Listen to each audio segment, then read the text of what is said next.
The interview you're about to see is with a legend in the life insurance space, Vince Sedona, who's been in the industry for over 40 years. He's worked with some of the wealthiest clients, trained some of the top advisors, and even got a personal shout out from the man himself, R. Nelson Nash, in his book, Becoming Your Own Banker.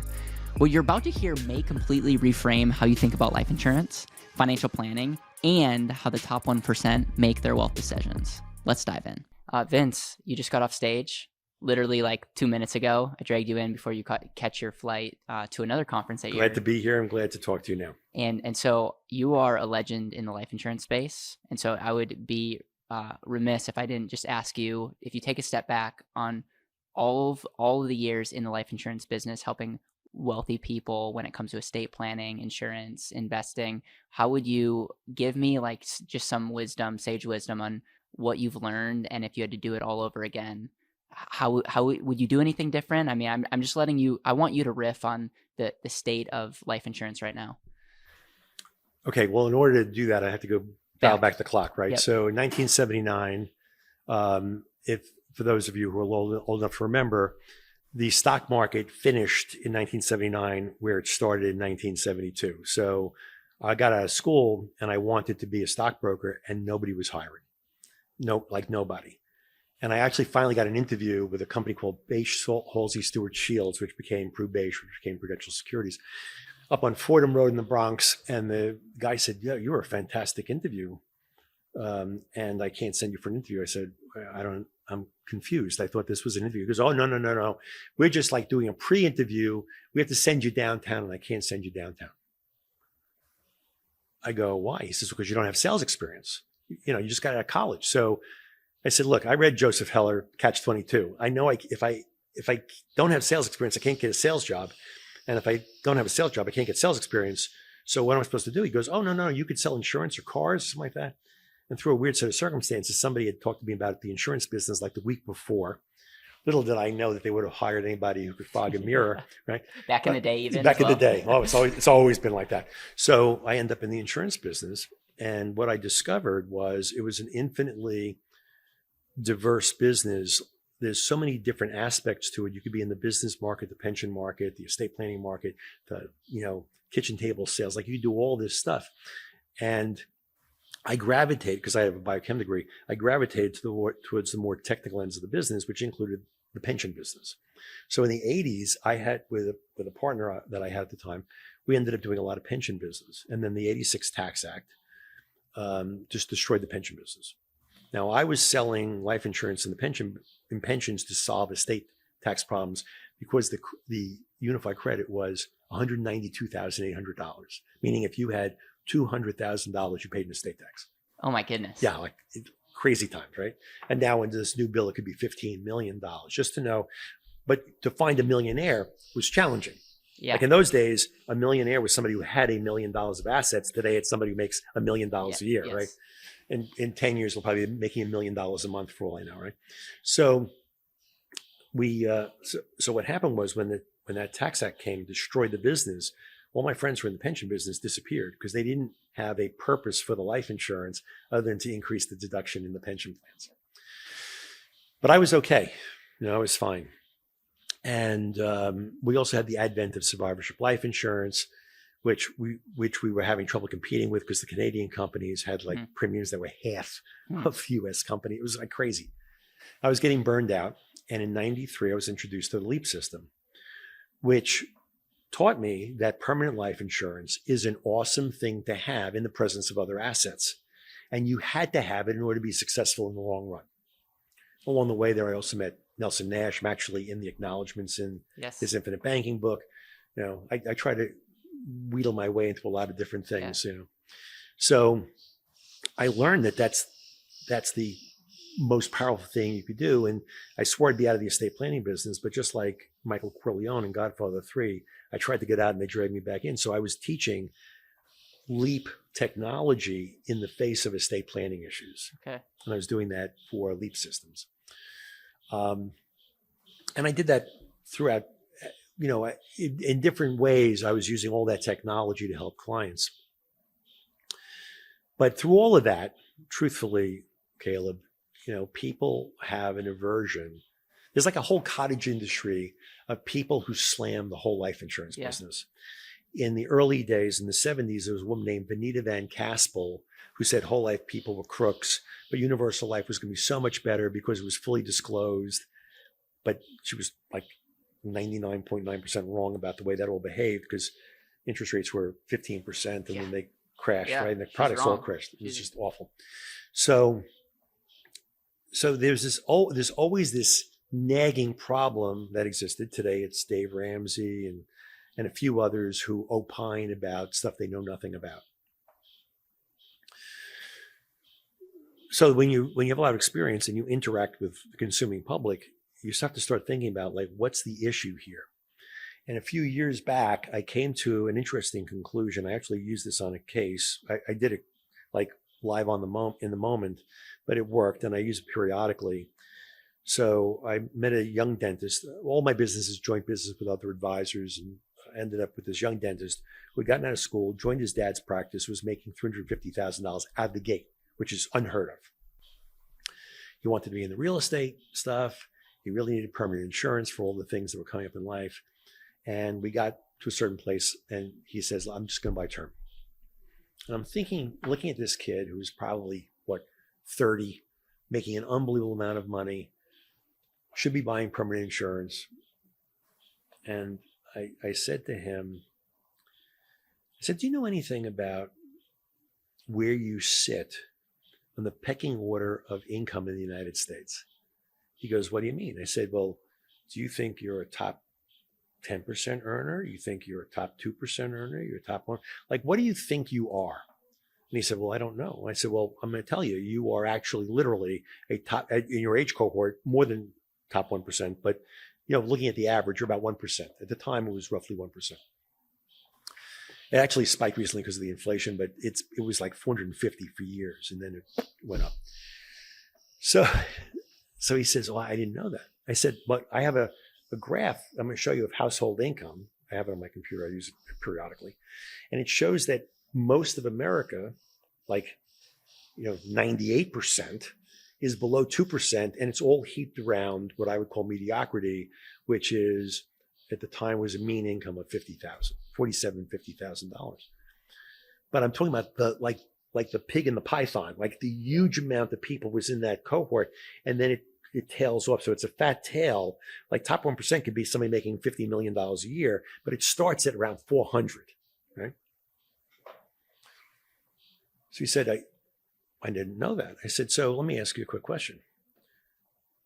If I were marketing a product to the consuming public, would I be marketing it to the top 1% or the bottom 98%? It's good.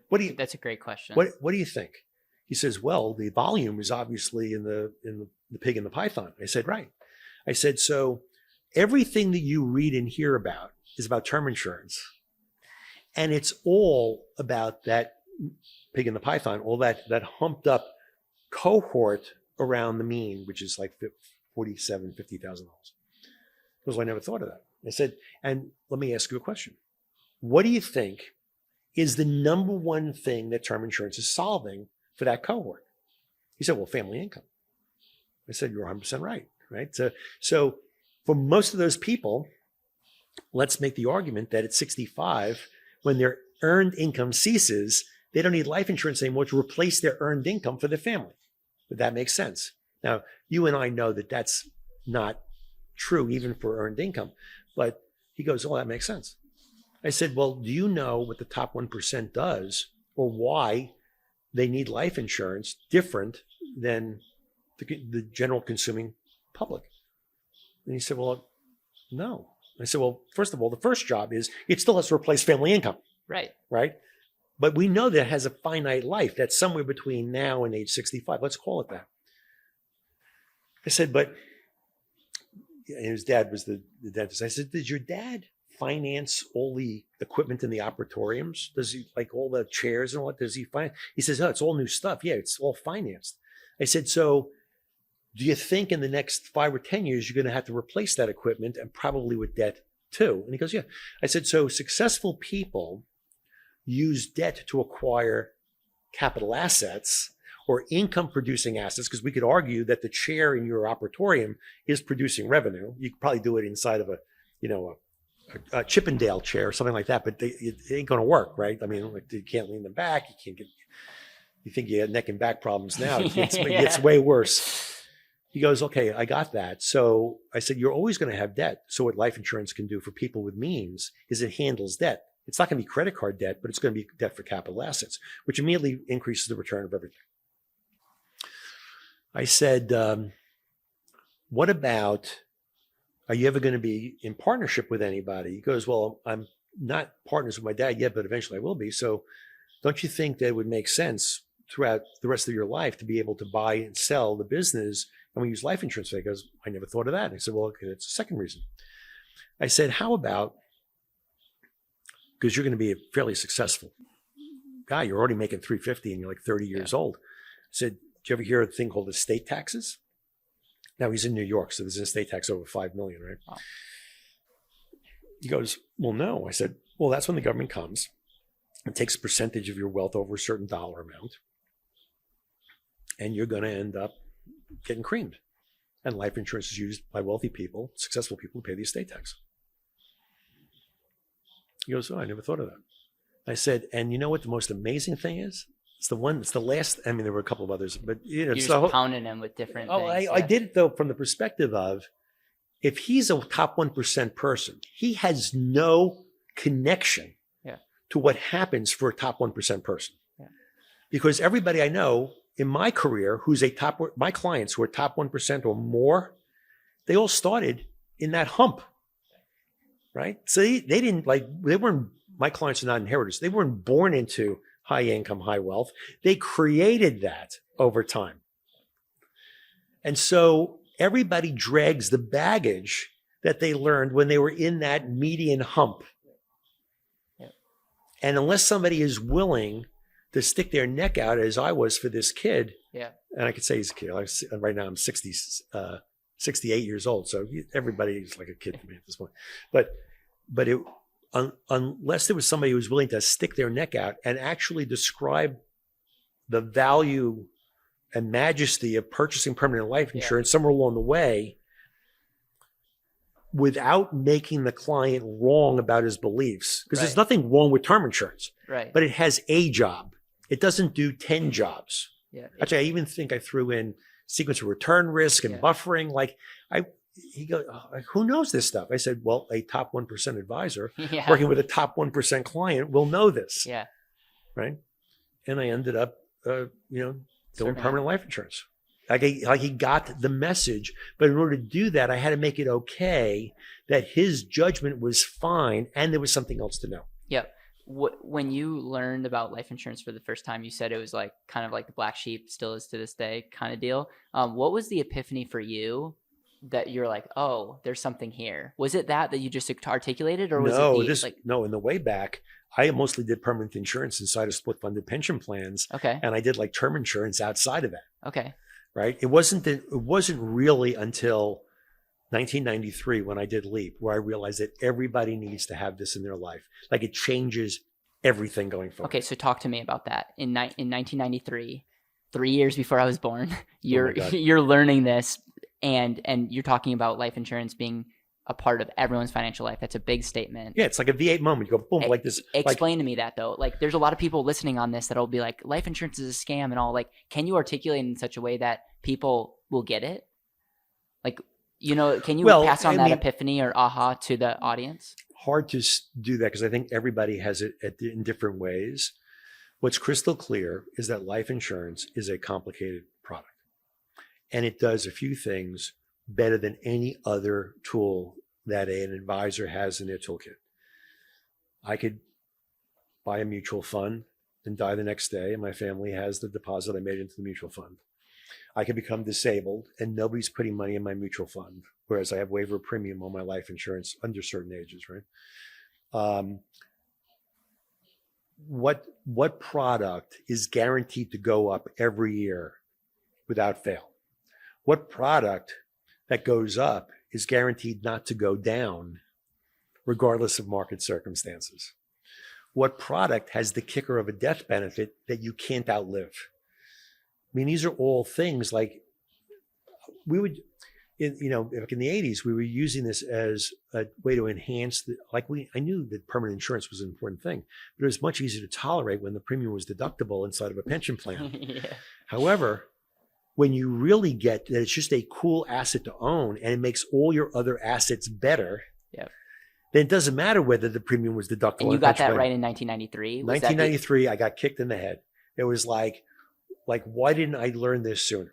Okay, so now you said that Nelson Nash acknowledged you in his book. Yeah, well, because once I was in the world of people that were doing what I would call macro life insurance planning, then a whole bunch of people came out of the woodwork and says, now that you've seen this, you should see this other thing, right?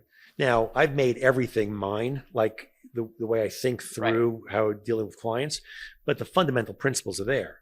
Like levering a life insurance contract, like I own a fintech company. My fintech company was created by levering my life insurance. I didn't have to liquidate an IRA triggering tax. I didn't have to take my mutual fund portfolio and trigger capital gain. I didn't have to lever my house with interest rates that were not going to be in my control, like a home equity line. I was able to, with a guaranteed interest rate, tap into my life insurance. So I still had life insurance cash values that were going up, and I was able to use the money secondarily. Now, I don't promote that as a thing to do, but there are a lot of people that are probably listening to this podcast who have circumstances where they need capital for something. Right. And then they have to make the hard choice of where they're going to tap into that capital. As a matter of fact, I heard last year somebody said there's a 2 and 20 rule. I have to find evidence for this, but it makes total sense that over a 20-year period, there will be 2 circumstances where you will need capital in order to do something. And if you don't have it, that opportunity is gone. It's gone. When did you meet Nelson Nash? I probably met him in 95. Okay. And then I was part of a very small study group that we met in Birmingham, Alabama. There you go. And was he a producer at the time? No, he was just teaching. Teaching. What is your thoughts on the infinite banking concept? Because it is used a lot, it's marketed a lot, and I would imagine someone in your shoes may like some concepts, but really don't like how things are being pushed. And I'm just curious how your thoughts on the whole IBC. That's a great question. So the principles taught in IBC are fine. Being able to use cash value is fine. What a lot of practitioners do, though, is they sacrifice death benefit for cash accumulation. So if you've got nothing going on in your life and this is your only cash accumulation tool, it's probably not terrible.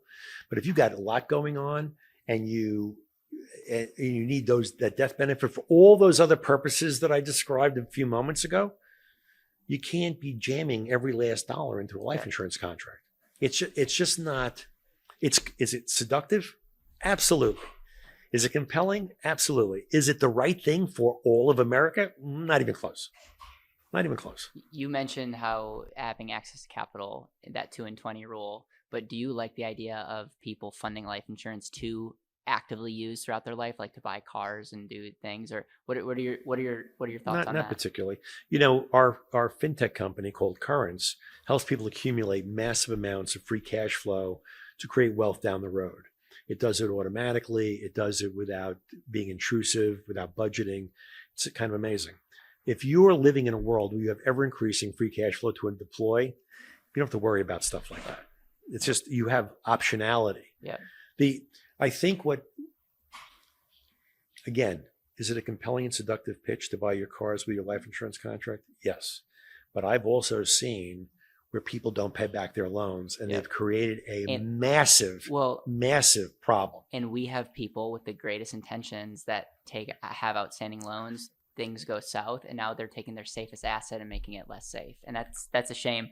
With the time that we have left, I have 2 case study questions for you. Sure. Let's say someone what they want to do is they want to maximize their retirement income. Yeah. So they want to save in such a way that they can optimize their retirement income. If you were sitting across the table from somebody who genuinely will listen to whatever you say and do it. I mean, like everybody? Yeah, that's right. That's what I've heard. I've heard that I'm pretty good at when you present, people listen, which is like crazy. That's a whole nother podcast that we could do. But what's the framework of how you're helping them with the outcome of maximizing at a certain date retirement income? Super question. So what people have to realize that return is not that important. It's just not. Okay. You know, if you have a saving, if you're putting away money, then this is how people get into trouble, right? They're putting away money and they're getting 5% on their money, let's say. I don't care if it's pre or post tax, and they realize they're losing ground. They're going to listen to every stupid idea on the planet to try to get 9% of their money, which nobody gets, right? Like, so they'll destroy the liquidity. They'll take massive risks that they fully don't understand. So they're running around chasing return. And for the most part, since we're not starting with an initial large balance and it's happening over time, the differential at the end is not that big. What makes the difference, and this is what we teach clients, except for the very highest wealth clients that I have, but for regular folks, it's like if you can corral cash flow and help them accumulate an ever increasing stream of cash flow to be deployed into any return, you are and it's easy to prove. Like this is not like rocket science, it's just math. People will be, first of all, amazed, and they want that, right? And then if you're, as an advisor, responsible for getting that cash flow husbanded and getting them into position to make choices, they make choices faster because that money is not competing with consumption. That's right. Hey, it's Caleb Williams here. I'm just interrupting this video quickly to invite you to check out our And Asset Vault. You may have been there. We've actually revamping it. And if you are somebody that wants to learn more about, is life insurance the right fit for me? Does this And Asset make sense? Like, does this actually help me be more efficient? We've put together a 10-minute documentary style video that I think does a really, really good job giving the history, why the And Asset, different setups and designs that we use. And then we have an And Asset Vault that gives like case studies, calculators, handbooks, and so much more. We are here to serve you, whether it's a conversation, whether it's education, or the video. So make sure to go check out andasset.com/vault to learn more. I'm like an ABC guy, always be closing. So I'm like in a way, I'm kind of selling Currents because I think it's amazing. We'll have a link. We'll have a link down below where you can learn more about Currents, especially if you're an advisor. A link where you can learn more. Yeah. So, it would sound totally self-serving. I said, this is like a miracle happening for people, but our clients are well, we call the strategists, the advisor strategists, and the clients members.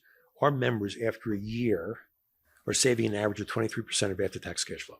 Wow. That's over and above their 401ks. If you are saving at that rate, you're going to win. You have no choice but to win, unless you go on TikTok and find an investment strategy that nobody should ever do. Yeah. And you push that money across that line. There are people who win in Vegas. Like I live in Las Vegas now. So you can go into a casino and somebody's always winning on a slot machine. And they put sound on it. So that way you go, that could be me too. That is a great analogy because everyone wants to focus on that. And that's the same example of people on social media talking about their sexy investments. And it's like, that's the slot machine example. And meanwhile, the likelihood is you end up like the person who's got the oxygen tank with the tube under their nose, sitting at the slot machine, wondering when they're going to hit because somebody else did 5 slot machines away. From an asset allocation standpoint for the person that wants to maximize retirement income, what would you suggest to them? Not giving investment advice, but what would you suggest that they look into? I think, well, the only financial product that you are not guaranteed of getting tomorrow is life insurance. So I would try to acquire as much life insurance as you can. For our purposes, it's human life value, which is if you were a machine in the basement cranking out dollar bills, what would you insure the machine for, right? You would put that in place, whether it's term or permanent insurance, because you have the rest of your life to accumulate money elsewhere. Yeah. But you may not be able to acquire that life insurance, if I told you in the last 5 years, the situations that I've been in where at the beginning of the year, when I talked to somebody, they were fine and able to get life insurance. By the time they made the decision to pay for it, they were uninsurable or badly rated. You would be shocked. We had a client that we insured and they have brain cancer this year. And it's just wild. I'm young, so I only have a few examples like that in our book of business, but I tell you, the conviction skyrockets when that happens. Vince, last question, because you got a plane to catch. An entrepreneur that's passionate about investing in themselves. They believe, my human life value is here, but I want to reinvest and I want to create more cash flow. And they're looking at other businesses. Do you think that life insurance could be like the place to start? Like, do you endorse the infinite banking concept at the foundation to then invest in businesses? Or I think, is there any difference between an entrepreneur and someone who's like saving and investing for the retirement?